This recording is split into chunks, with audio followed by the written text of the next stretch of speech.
ভাবতে পারেন যেই দল ফুটবলের জন্ম দিয়েছে সেই ইংল্যান্ড একদিন বিশ্বকাপে হেরে গিয়েছিল এমন এক দলের কাছে যাদের অনেক খেলোয়াড়েরই ফুল টাইম পেশা ছিল ফুটবলের বাইরে। কেউ ছিল ডাক পিয়ন, কেউ ছিল শিক্ষক, আবার কেউ ট্যাক্সি চালক।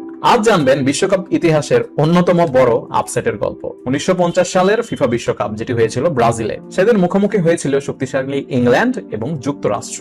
ইংল্যান্ড তখন বিশ্বের অন্যতম সেরা দল, অন্যদিকে যুক্তরাষ্ট্রের বেশিরভাগ খেলোয়াড়ই ছিলেন অপেশাদার। তারা ফুটবল খেলতেন ভালোবাসা থেকে, পেশা হিসেবে একদমই না। তাই ম্যাচ শুরুর আগে সবাই ধরেই নিয়েছিল ইংল্যান্ড খুব সহজেই জিতে যাবে। কিন্তু ফুটবলে যে কত বড় চমক হতে পারে সেটি দেখা গেল এই ম্যাচে।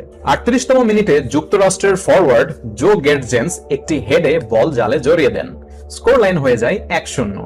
এরপর পুরো ম্যাচ জুড়ে ইংল্যান্ড একের পর এক আক্রমণ করলেও আমেরিকার গোলরক্ষক অসাধারণ সেভ করতে থাকে।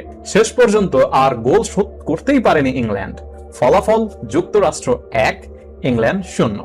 এই হার এতটাই অবিশ্বাস্য ছিল যে ইউরোপের অনেক সংবাদপত্র প্রথমে স্কোরটিকে ভুল মনে করেছিল।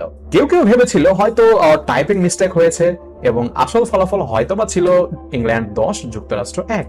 কিন্তু না, সত্যিই ইংল্যান্ড হেরে গিয়েছিল। আজও সেই ম্যাচকে বিশ্বকাপের ইতিহাসে অন্যতম গ্রেট আপসেট হিসেবে ধরা হয়। ফুটবলে অসম্ভব কোনো কিছুই নেই, এই ম্যাচ তার সবচেয়ে বড় প্রমাণ।